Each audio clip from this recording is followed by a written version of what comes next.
Welcome everyone to MailFuzz TV. I am Peter and today I'm going to be talking about the Twilight Zone Season 5 Episode 11. It's called A Short Drink from a Certain Fountain. That being the Fountain of Youth. So spoilers for the episode as always. This one is kind of an interesting episode to me because I wouldn't say I liked it in the sense that I didn't really find the plot progression that entertaining or intriguing in the same way that I usually like a lot of the best Twilight Zone episodes. But I do kind of respect it because it seems to be tackling a lot of really heavy themes and a lot of heavier topics that feel like it's kind of pushing some boundaries. You know, Twilight Zone's had a few of these episodes as well where it feels like it's touching on more mature ideas that you wouldn't expect TV in 1964 or whenever this aired to be tackling these ideas. This one in particular is the idea of domestic abuse and bullying and suicidal thoughts and just all these things that are kind of baked into this one. The basic premise is that we're introduced to a married couple of Harmon and Flora, and the episode actually starts with the wife, Flora, who is this younger woman in her 20s who is getting drunk. She's knocking things over when she's in the apartment on her own, and she's being very reckless and careless and not remembering what the episode was going to be about. And I know we always look ahead at the previous episode, but I barely really remember what the next one's going to be. I was, okay, you're introducing me to a character who maybe has a drinking problem, you're introducing me to a character who's maybe having a tough time of it. But of course, as the episode then progressed and the husband came home, it became clear that she is more the villain of the story and that she is this selfish wife, this young wife who belittles her husband for being old, who belittles him for not being able to do things like dance as much or go out in the same way that she does, casually threatens that she'll run away with younger men if she doesn't get her way, things like that. And the husband, despite all of this activity, is just completely, he gives in to her every turn. He's terrified of losing her, seemingly. He pampers her. He feels bad that he's old. It makes him, it really depresses him effectively that he isn't as young and spry as that he thinks she deserves. But he thinks she deserves everything she wants, even though she comes across as a very unlikable character and an unlikable person in the story.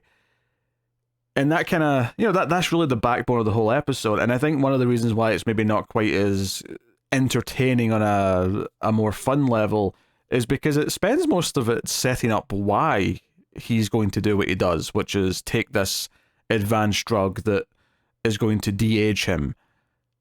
It spends a lot of time getting to that point, so instead of doing it early on and then having fun with how that affects things, how that changes his life, the reactions to it happening, we spend far much more of the episode before he takes it, and then the reaction to him taking it's basically the ending of the episode. It's a longer scene, don't get me wrong. I'm not saying you see him be younger and that's it, it's over. There's a little bit there. It does kind of have a sort of just desserts kind of ending for the wife. The wife kind of ends up with this unhappy ending for herself that feels like she's actually getting what she deserves. She's getting this kind of comeuppance.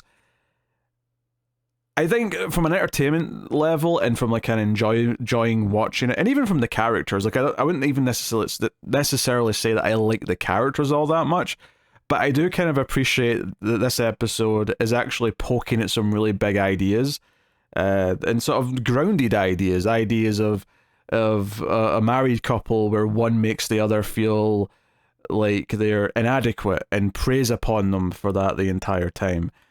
I think this is very well exemplified when, towards the end of the first half of the episode, the husband has called his younger brother, and the younger brother comes over, and it turns out he's a scientist, and he's like, hey, I'm having all this trouble. And it sounds like every so often his brother is used to getting these meetings or these phone calls where Herman is depressed or he's being frustrated because he can't satisfy his wife, and I don't just mean sexually, although there's definitely an implication that that's there too. So he clearly doesn't like his sister-in-law. The brother is like no, stop wasting time on her. He doesn't like her at all.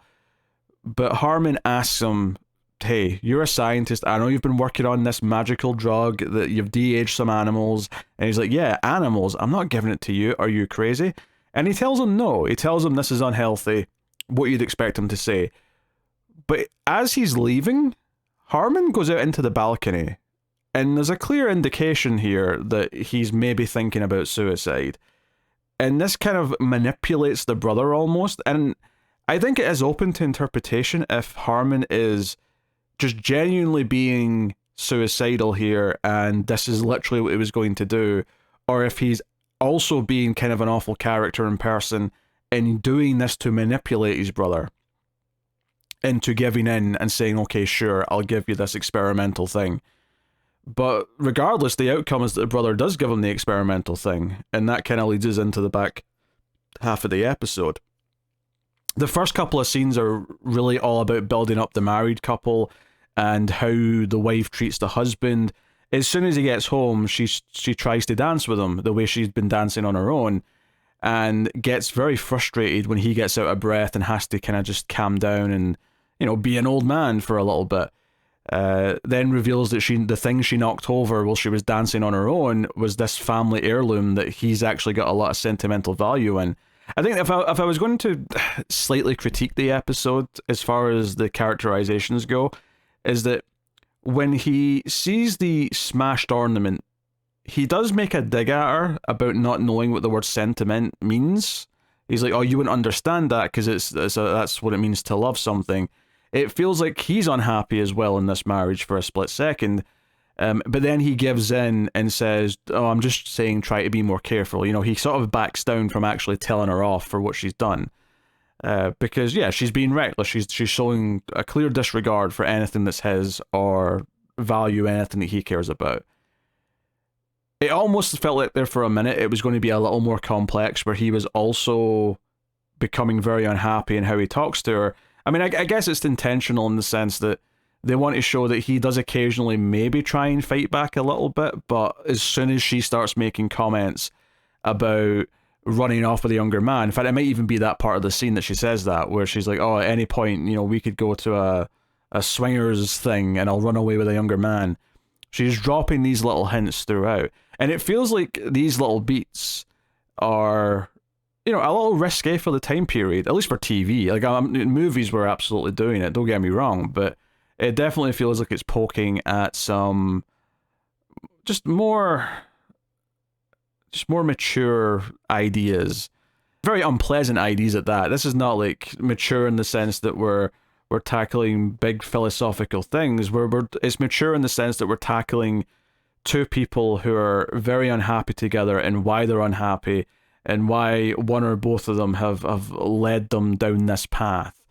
I thought that, I mean, the opening scenes were effective in establishing that. I kind of liked that it started with her because it made you think she was going to be the main character, but then you find out that no, she's actually, what she's doing and her reckless activity in that opening scene is actually showing us the antagonistic force that the main character, not that the main character sees it as an antagonistic force, he sees this as a problem to overcome because he wants to be everything she wants him to be, even though she clearly knew she was marrying someone who was 40 years older than her, and yet now she's getting pissy about the fact that he can't act like a young man.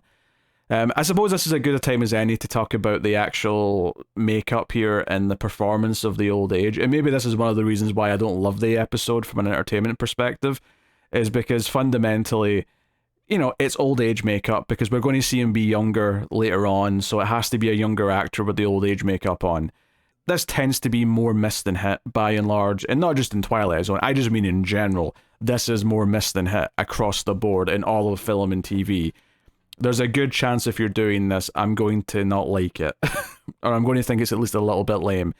And then on top of that, the actor's kind of doing a slightly old man voice as he's talking for the first half or so of the episode. And it felt a little bit hokey to me. Like, I get that this is the best way to probably do it, because it's much easier to dress a young man to look old than it is to do the opposite. Not that he's super young when you do see him at his real age, but he's younger than this 60-plus-year-old man that he's supposed to be here in the opening scenes. So it's not like a huge deal, but it's definitely something that was kind of there, and it was just kind of, it was just every few lines there'd be a little reminder, that little suspension of disbelief was being broken a little bit, because it's just one of those things that really stands out to me. I guess this is maybe a personal thing. More different people will have different things that they draw different lines on, right? Our own pet peeves that, for whatever reason, I can let other things in movies and TV go without thinking about it that might bother someone else. But this, for me, just really always sticks out as looking really silly. Same with like old Star Trek episodes where they do old age makeup for whatever weird plot they were doing. It sticks out here for me as well. So the resolution to the episode is kind of an interesting ending, though, which is his brother, after giving him the serum, comes back the next day to try and see how he's progressing, and the wife and him interact for the first time in the episode. He was there before the ad break, but he was only talking to the husband. So now we get to see what Flora, the wife, and the brother interacting is like, and they are quite snipey with each other. They clearly don't like each other. The brother clearly has the opinion that she's this awful, gold-digging woman who just wants her brother's money, or his brother's money, I should say. We get a little bit of that dynamic between them. And then out walks Harmon, and you only see him from behind at first because they're sort of building up to it, which is good direction. You should do that. And then he turns around, and he's 40 or whatever age the actor is at the time when they were shooting this. And yeah, he looks younger. It's an interesting moment, actually. It's probably the most interesting scene of the whole episode for me, because the wife's reaction is very authentically happy. Like, she is like delighted. Like, I don't even care what did this. You look amazing, honey. Yeah, let's go on a trip together. She is over the moon with happiness.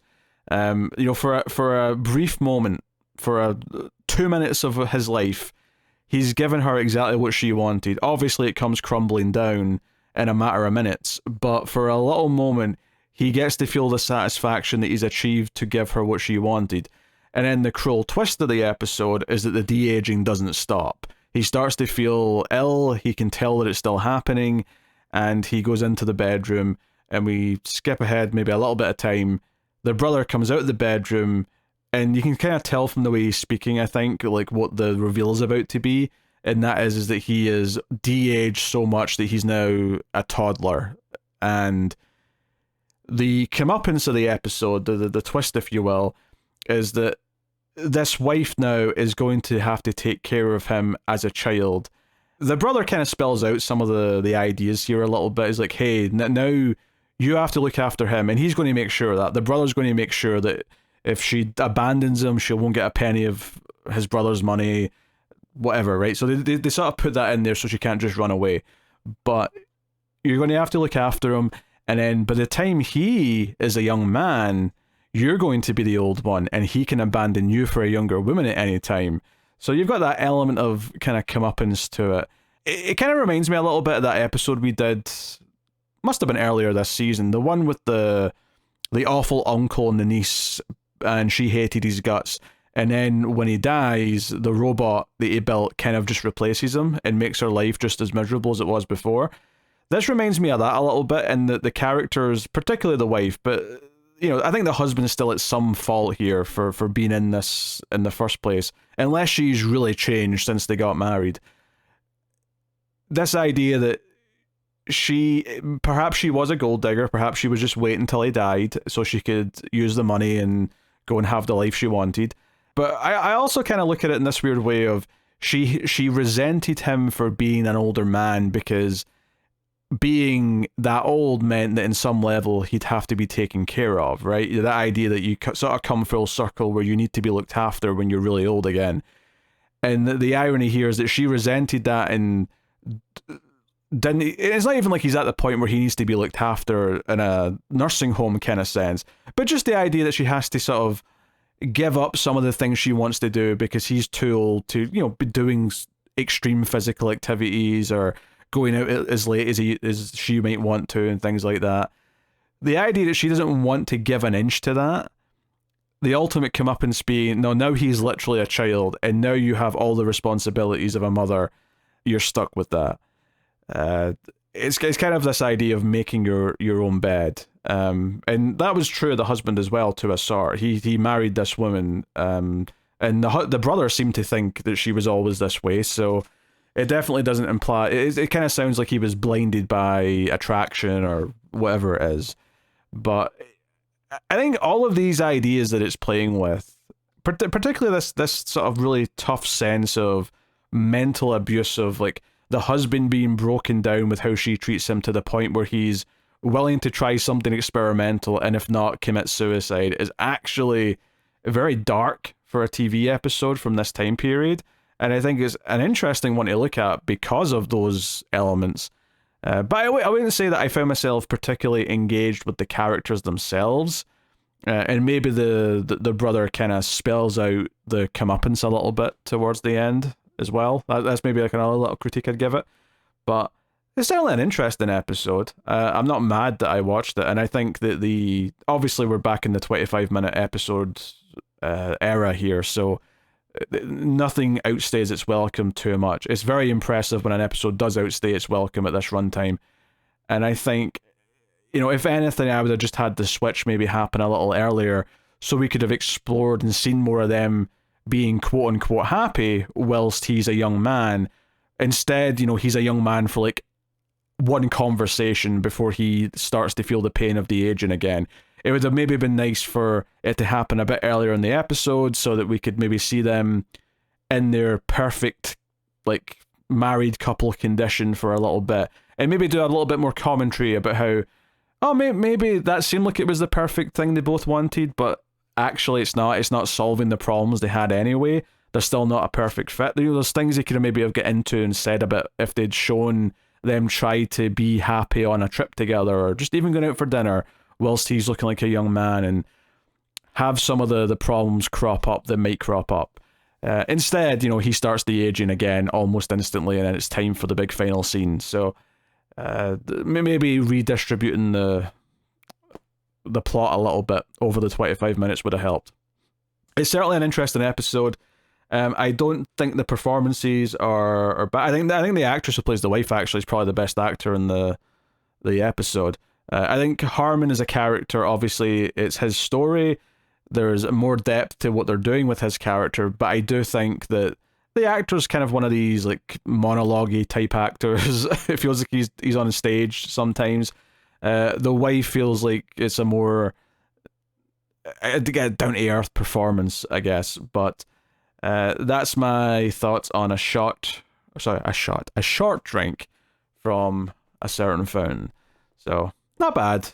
Certainly an interesting episode, but probably more interesting than I'd say it's enjoyable. But, you might feel more strongly about it one way or another. Maybe if you've been in a bad marriage and got divorced, maybe you'll connect with this a lot more than I would. So, next time, Rod didn't say too much about the plot of this. He just kind of talked about the actor a lot, but the title certainly gave an indication. The title of the next episode is called 90 Years Without Slumbering. So, curious, here's the description on IMDb. An old man believes that his life will end the moment his grandfather clock stops ticking. Okay, that's not exactly what I was expecting. The actor is Ed Wynn, for the record. That's the actor that Rod was really talking up. So, yeah, we'll see how that is next time. I thought it was going to be about a guy who doesn't sleep. Maybe it's more of a thematic thing, but very curious. So we'll see what that is next time. Thank you for joining me, everyone. You can let me know what you thought of this episode in the comments below. Like, subscribe, all the usual things, and of course support all the content over at patreon.com/MailFuzzTV if you can. It is much appreciated and helps keep all the content coming. But thank you very much for joining me. I'll see you next time. Keep watching TV in the Twilight Zone.